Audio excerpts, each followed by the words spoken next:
Si vais terminando, por favor.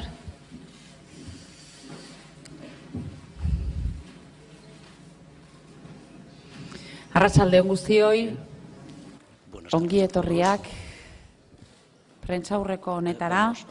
Muy buenas tardes a todos. Os agradecemos vuestra presencia en esta rueda de prensa correspondiente a la película Taking Woodstock, que se proyecta, como saben, dentro de la sección Zabaltegui Perlas en esta 57 edición del Festival de San Sebastián. Tenemos el lujo de contar con la presencia del director de la película, Ang Lee, que está, como siempre, deseoso de contestar a todas las preguntas que queráis plantearle, y vamos a empezar ya. Ni hao. Oh. Pero en español. Me pregunto en qué momento de su vida está pasando usted, o por cuál momento de su vida está pasando usted que decide hacer una comedia después de hacer películas tan intensas como las que hemos visto, las dos últimas de usted. Y usted llegó a Estados Unidos en 1978 y esta película tiene mucho que ver con ese espíritu norteamericano de los años 60, de finales de la década de los 60. ¿Cuáles fueron los desafíos para usted como extranjero, a pesar de que tiene tanto tiempo viviendo en Estados Unidos, para plasmar ese espíritu? Gracias. Xie. Well, first of all, I started my career doing comedies, and then since The Ice Storm, that was 1997, I believe, I did 6 tragedies in a row. That was 13 years. And during the 13 years, sometimes I think to myself, maybe it's time I should do a comedy. Ha llegado el momento de hacer una comedia, pero quiero hacerla alguna vez sin cinismo.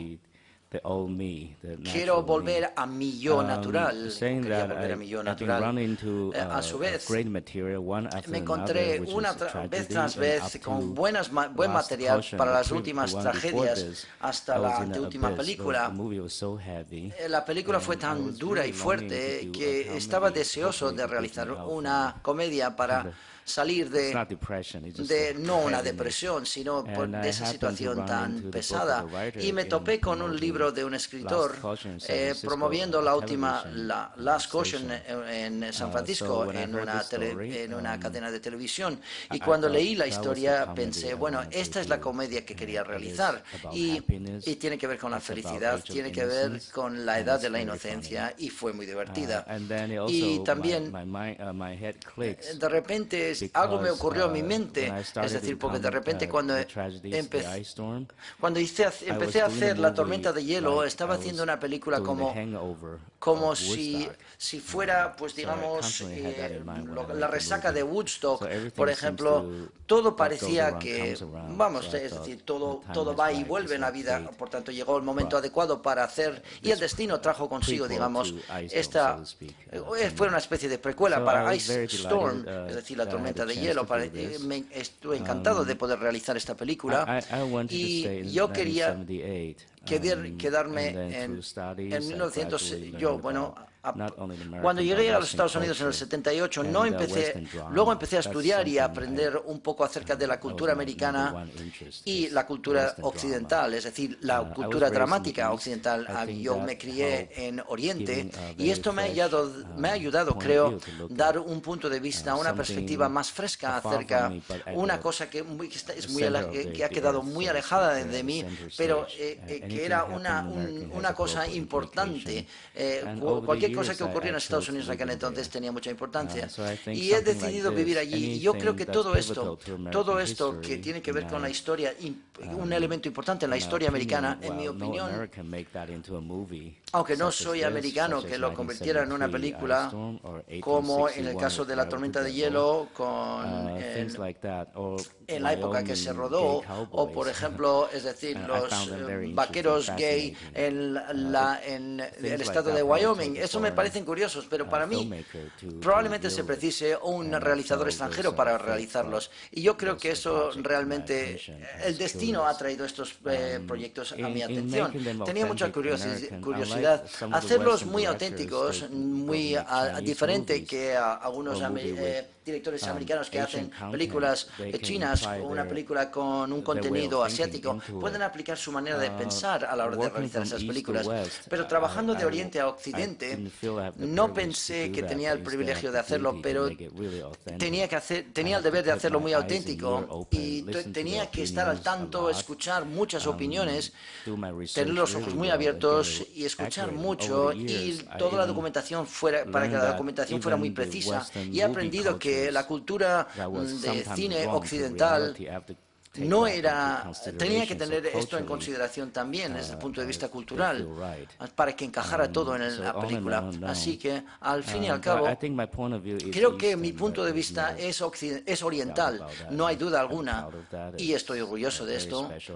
Yo creo que esto es muy especial, pero en el mundo, en cuanto a la textura, y tengo que adaptarme en cuanto a la cultura también, y tengo que tratar con gran simpatía a mis personajes y gran imaginación, y también adivinar a veces lo que tengo que hacer. La película se va a estrenar en España este viernes. La película, buenas tardes, se va a estrenar en España el viernes y, bueno, aquí como en todas partes suele ser la gente joven la que más va al cine. ¿Qué pretende contarles usted a los chicos de 20 años? ¿Qué pretende contar esta película a la nueva generación? Gracias.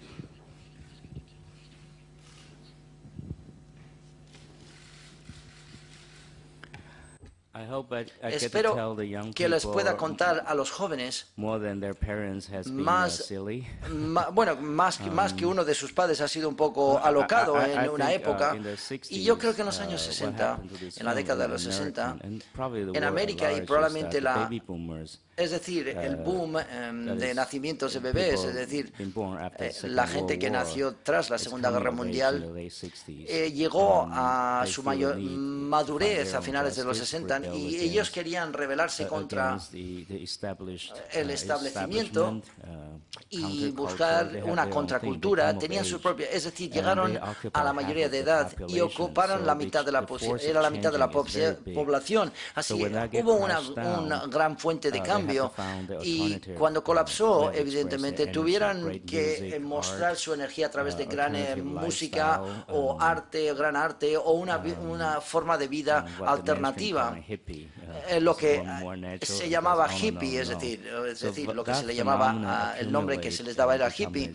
Esto se ha convertido en la epifanía de lo que se convirtió en Woodstock, es decir, crearon durante 3 días una utopía, 500.000 de personas, en unas condiciones horrendosas, es decir, con falta de sanidad y de alimentos, etcétera. Es un milagro realmente que se celebró allí.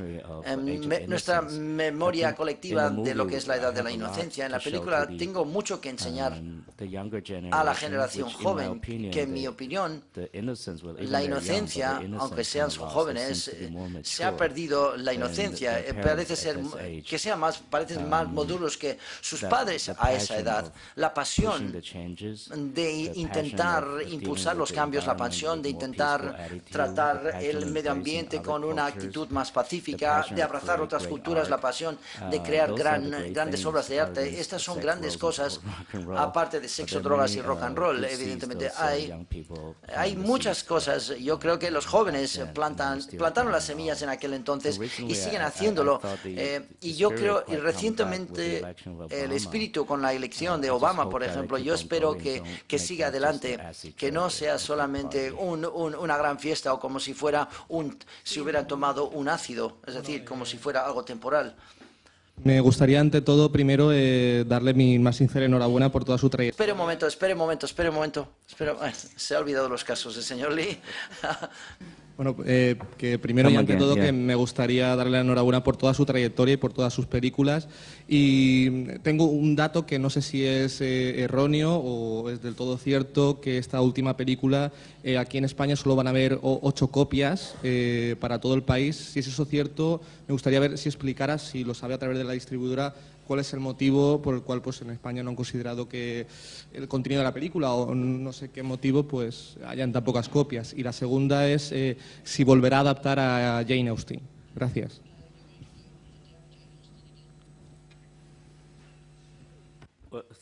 Gracias por tus amables palabras de cara a mi carrera. Acabo de descubrir que solamente vamos a tener 8 copias en el país. ¿Por qué? ¿Por qué? Estoy seguro que es una decisión empresarial, quizás sea, no sé, literalmente, la verdad es que no lo sé. El jefe está aquí, él quizás pueda responderle. Jane Austen, la verdad es que no tengo ningún plan a corto plazo, no lo sé. Solamente hay 6 libros. El que más me gusta es Persuasión. Ya se ha realizado con anterioridad, pero en este momento no tengo ningún plan. Hola, buenas tardes. Quería saber si... Espera un poco, por favor. ¿Cuáles son las preferencias musicales de Ang Lee? Si se inclinarían por la generación Woodstock o son más actuales. Y también si esta película le podría animar a meterse en un lío que sería una película más musical o totalmente musical, como ha hecho, por ejemplo, Martin Scorsese. A usted que le gusta probar y cambiar, ¿no?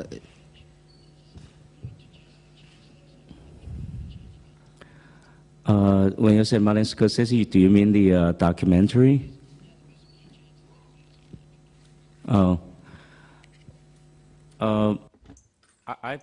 Bueno, básicamente decido lo que quiero hacer cuando algo, bueno, surge a nivel de curiosidad y luego busco una forma de hacerlo. Este material estaba más interesado en Woodstock y no tanto en la música, aunque la música es excelente, pero es la oportunidad de probarlo desde una perspectiva muy especial. Y esa es lo que ocurre con la pequeña familia judía, es lo que estaba sucediendo en los Estados Unidos. Es la generación joven se emancipa. Es decir, la libertad precisa de la separación de la familia. Todos estos están vinculados con el elemento dramático de la pequeña familia. Y yo me parecía excelente como escenario para mezclarlo con Woodstock. Para mí, una película musical o como una película con mucha música, la verdad es que no he tenido gran oportunidad todavía. Crouching Tiger and Hidden Dragon, eso pensaba que era muy musical porque, bueno, más vez es casi baile, digamos, esa película. Realmente no son artes marciales, por tanto, yo creo que había hecho más o menos una película musical, pero si de repente se me ocurre, pues lo intentaré. Aparte de, bueno, de historias de fantasmas, pues estoy dispuesto a intentarlo cualquier cosa, cualquier género, mejor dicho. Hola, buenas tardes. Enlazando un poco con la pregunta anterior y como aficionado a las bandas sonoras me ha llamado la atención que en una película que tiene como referencia Woodstock se haya contratado a un compositor tan particular y con un estilo tan definido como Danny Elfman en lugar de lo que hubieran hecho a lo mejor otros realizadores, que es echar mano de un montón de canciones de la época. ¿Por qué llegó a esta conclusión y cómo se funde esa música orquestal con las canciones?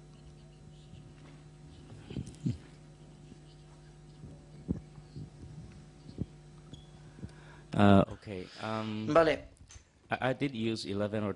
Y utilicé 11 o 12 canciones del concierto, porque es la última parte de la película cuando comienza el concierto. Sé que lo utilizo como música de fuente, digamos, ¿no? Como recurso, pero me gusta que la música encaje. Si algo históricamente el segundo día, evidentemente si se tocaba el tema el segundo día o de día en vez de noche, pues lo encajaba. Históricamente, desde el punto de vista de cómo se tocaron los temas, los encajé bien. así elegí las escenas. Desgraciadamente, todas esas canciones las conseguimos con un esfuerzo de un mes, que fue un milagro, conseguir los derechos, evidentemente. Y Martin Scorsese nos ayudó en ese aspecto. Y luego pensé que Woodstock es una epifanía de finales de la década de los 60 y tenía un marcador de tiempos como las puertas, como No puedo encontrarme, Can't Find My Way Home. Eso lo utilicé como música de partitura, pero se encajaron a tiempo, es decir, es un montaje o hay 5 piezas de estas canciones, pero cuando contraté el compositor para encajar los huecos musicales, era un trabajo muy preciso y muy difícil, porque el Woodstock no había unidad en Woodstock, es decir, la impresión general de ese momento fue así. Así que pensé, podía utilizarle a Danny Elfman, con alguien con el que había trabajado antes, y él tenía un grupo de rock a principios de los 70 y sabía mucho sobre la música de partitura y la música pop, como no. Y yo dije, bueno, darle unidad a la música, eso es lo que le pedí. Y no te olvides que la película es muy judía, por tanto él es judío y por tanto hay un elemento judío. Así que tiene todo y tenía que ser un trabajo fácil. Con una vez encajada la película, encajar la música ocurre muy tarde en la postproducción, por tanto tuvo 3 semanas para encajar toda la música. Así que finalmente decidimos que la música folk de Nueva York, que tiene un sonido del este y no de la costa oeste, bastante Woodstock para que encajara toda la música de la banda sonora. Es decir, y ese es el proceso de cómo hemos realizado todo lo que tiene que ver con la música. Esto es evidentemente una película dramática familiar. Woodstock nunca lo convertiría, evidentemente, en una película de concierto, que no era mi caso. Esto era una situación dramática de familia. Gracias por esta película y enhorabuena por su trayectoria. Le quería hacer 2 preguntas. En la primera, ha dirigido películas de estilos muy diferentes. ¿Qué género que no haya abordado le gustaría abordar en nuevos proyectos? Y la segunda es, ¿cree que el sentimiento de paz y libertad de la época Woodstock sigue existiendo hoy en día? Gracias. Bueno, ya he dicho probablemente una historia de fantasmas o de terror, es decir, porque yo me convierto en actor cuando hago una película y eso es lo que me encanta, porque yo puedo disfrutar de las sensaciones sin sufrir, solamente sufrir algo, pretender que yo participo también. Una historia con fantasma, por ejemplo, es una cosa que me aterrorizara, es decir, si yo me convirtiera en uno, pero mi siguiente proyecto, si el guión está dispuesto, lo sigo desarrollando. Tiene algo que ver con la religión, pero bueno, eso se acerca a una historia con fantasmas, pero no se acerca demasiado de todas maneras. ¿Cuál fue la segunda pregunta? Si creía que el sentimiento de paz y libertad de la época Woodstock... Peace and freedom. Yo creo que el esfuerzo de hacer que el mundo sea más libre y pacífico, esto es algo general en la vida. Constantemente estamos haciendo el esfuerzo. Yo creo que los jóvenes han plantado unas semillas excelentes para nosotros hoy. Yo espero que las drogas y amor libre y todas las demás cosas se hayan pasado. Y el hippieismo, por ejemplo, ha demostrado evidentemente no se haya tomado seriamente a gran escala, pero muchas cosas, como por ejemplo los temas con los derechos humanos, paz y amor, y el tema con el medio ambiente, el intercambio cultural siguen ocurriendo. La gente tiende a olvidar los temas importantes, es decir, ellos solo se acuerdan del pelo largo y que, bueno, se comportaban mal, y gracias a Dios nos seguimos recordando la música. Yo creo que sigue funcionando la cosa. Recientemente los jóvenes lo están pidiendo, bueno, pues los que han elegido a Obama. Esto es una señal. Espero que no sea como una gran fiesta que se acabe como Woodstock. Es una cosa que continúa. No creo que se acabe. La inocencia de creer que esas cosas pueden llegar todos juntos con rapidez. Esto sí se ha muerto. Probablemente no regresará. Pero yo creo que la necesidad del cambio nunca se modificará o cambiará. Hola, ¿conoces a Daniel Stulin, que hizo un libro sobre el Club de Bilderberg? ¿Te suena? I'm sorry, I'm not aware. Repita la pregunta, por favor. Can you explain? A ver si conoces a Daniel Stulin. Hizo un libro, El Club de Bilderberg, El secreto del Club de Bilderberg, un bestseller. No sé si es un periodista. I'm sorry, yeah. Bueno, I'm sorry. Lo siento, no. En el libro opina que Woodstock fue una manipulación. Es un libro sobre conspiraciones. ¿Qué opinas tú al respecto? ¿Podría haber sido una manipulación para usted? No. No. ¿Cómo puedes manipular medio millón de personas en unas condiciones tan horrendosas?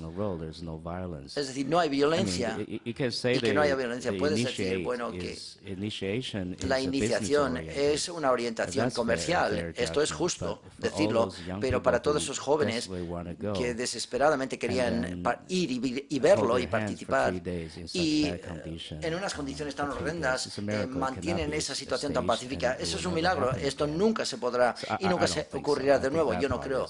Yo creo que esa parte, decir eso, yo creo que es un poco injusto. Hola, qué honor. Quiero preguntarle un par de cosas. En primer lugar, ¿cuánto normalmente tardas entre conseguir la idea de lo que quieres hacer y realmente acabar la película? ¿Tienes más o menos un tiempo, un periodo determinado o depende de cada película? Bueno, con esta película, bueno, esta película ha sido el rodaje más divertido que he hecho, porque quizás haya hecho un esfuerzo de estar feliz, y decir, porque todas las anteriores películas eran unas tragedias muy fuertes. No solamente quería ser feliz, quería ser que el equipo estuviera, el equipo técnico y el reparto estuviera feliz. Así que creamos una especie de utopía a pequeña escala en la parte del norte del estado de Nueva York. La realmente es que no sabía qué esperar. Yo pensé que quería estar, bueno, pretender ser joven, realizador joven y disfrutar y hacer mi película. Pero resulta que necesitaba disciplina porque evidentemente acabamos la película en 45 días. Tiene que estar organizado. Yo creo que la película es se acerca mucho a lo que imaginaba yo. El rodaje fue muy divertido, fui muy feliz y tiene que ver con la felicidad. Y no hay cinismo alguno, creo, en la película, así que se asemeja bastante a lo que quería lograr desde el principio. Y sabía que no iba a haber un mar de personas o un océano de personas. Teníamos que utilizar la imaginación, evidentemente, para ver lo que realmente se sentía uno cuando iba a Woodstock. Y fue así, es decir, que ocurrió así como es como surgió y acabó siendo lo que era Woodstock y la historia que has contado con las granjas y las familias. Realmente eso es lo que ocurrió.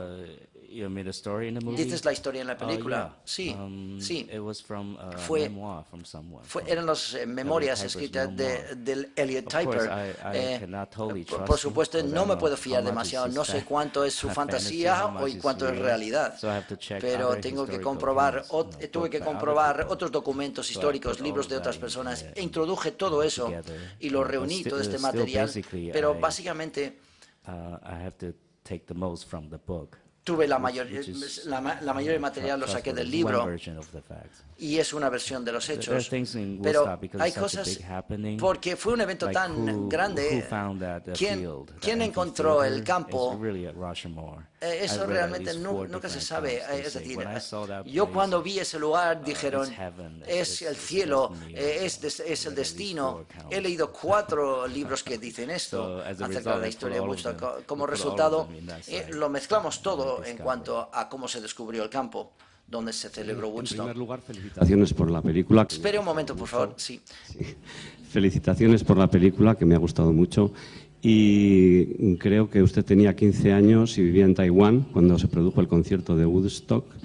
Y quería saber cómo llegó, si llegó la noticia allí, si recuerda algo, cómo se reflejó en su país y si tuvo algún tipo de sensación especial que le hizo y le impulsó 40 años después a hacer esta película como algo que había llevado siempre, que le impactó.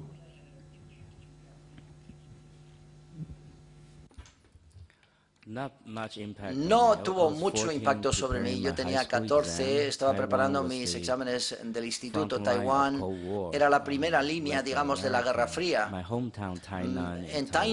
En Taiwán, donde vivía yo, era una base aérea para los americanos, para arreglar los aviones desde las 5 de la tarde, todas las horas, B-52, helicópteros, bueno, cazabombarderos, se les oía todo el día a una altura muy baja. Así es como crecí yo. Y recuerdo ver el evento en las noticias, en televisión en blanco y negro, es decir, gente con melenas largas y un océano de personas y tocando la guitarra. No hay nada comparado con el hombre que aterrizó en la luna, que lo mostré, que ocurrió justo antes. Y es algo que vimos como parte de la cultura americana que todos admiramos. En cuanto a la juventud americana, teníamos unos sentimientos mezclados. Y hablando de impactos, queríamos protección americana para luchar contra la Guerra Fría, contra los comunistas. Y en ese sentido, los jóvenes, llamarles hippies con tantas personas en esas manifestaciones contra la guerra, era bastante, desconcertaba porque nos daba a nosotros cierta inseguridad. Por otra parte, cualquier otra cosa americana con la cultura del pop, esto estaba muy bien, estaba muy cool, y entonces nos encantaba. Woodstock no me hizo mucho impacto porque yo tenía 14 y yo no era un chaval demasiado en la onda, pero durante los últimos 40 años sí ha crecido en mí, aprendiendo de la cultura occidental y la historia occidental, y viendo cada vez más Woodstock creció en mí. Y cuando hice esta película, yo no creo que es menos importante que el hombre que haya pisado la Tierra, la Luna, mejor dicho. Realmente son 3 días de utopía y yo creo que es realmente bastante precioso. Hola, buenas tardes.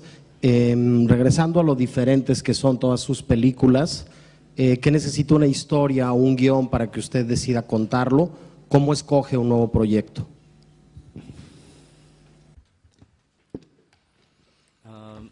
Bueno, mis primeras 2 o 3 películas las escribí yo. Nadie me dio un guión porque yo era demasiado joven y no tenía poder, digamos.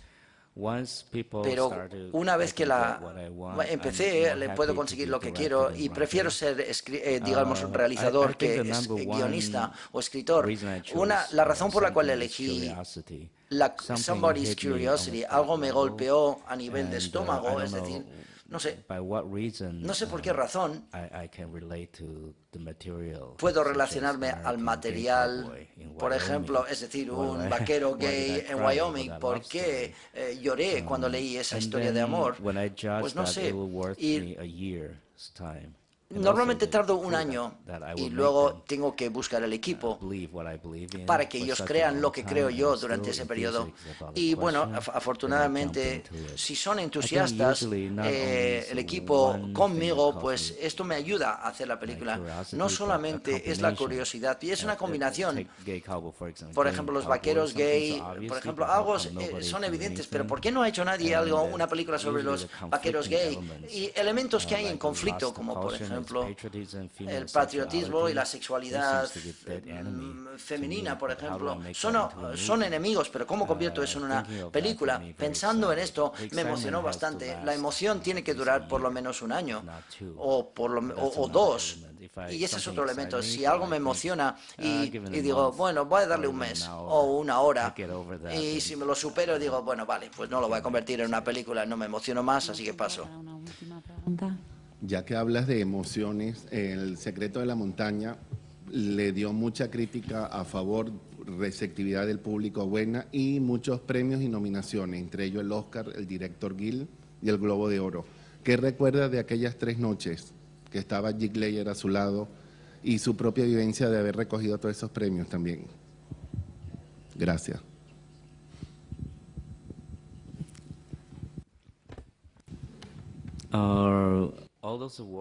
Todos esos premios que he recibido por Brokeback Mountain, bueno, para cuando recibí el Oscar ya estaba bastante cansadillo.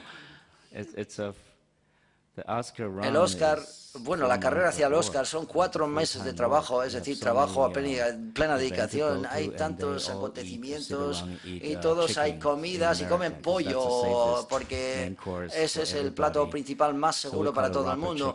Así que tienes que comer por lo menos 15 pollos para llegar a los Oscars. Todo esto es la carrera hacia los Oscars, que lo sepáis. Así que es una especie de campaña.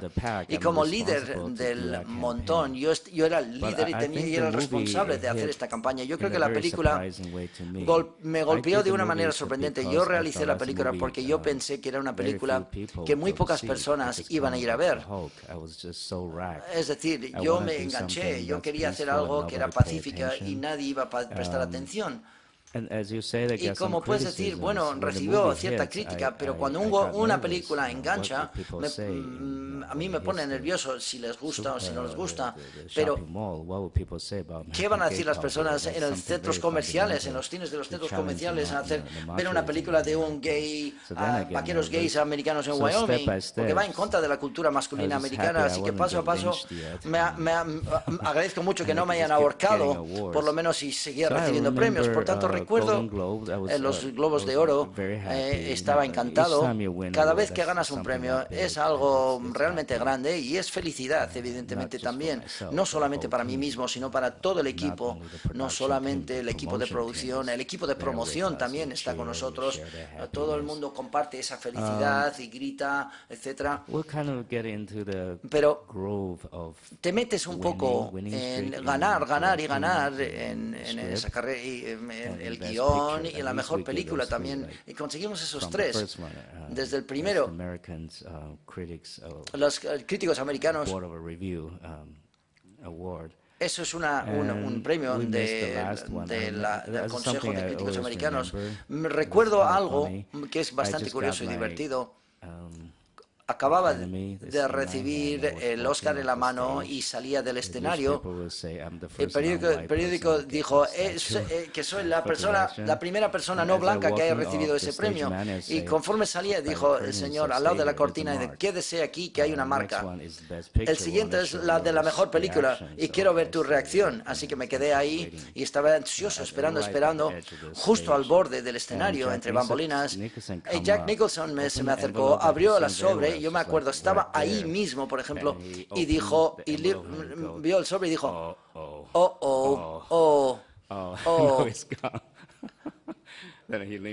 y digo, y se dio con el micrófono. Fue una especie de mezcla de diversión y bueno, y que es una combinación curiosa de la película. Pero el otro equipo estaba saltando y sé que tenía que ser feliz también por ellos, por el equipo. Pero eso es una de las cosas que recuerdo claramente, que fue curiosísima y divertidísima a la vez, de recoger el Oscar. Muchas gracias, señor Lee. Ha sido muy amable. Su presencia. Thank you.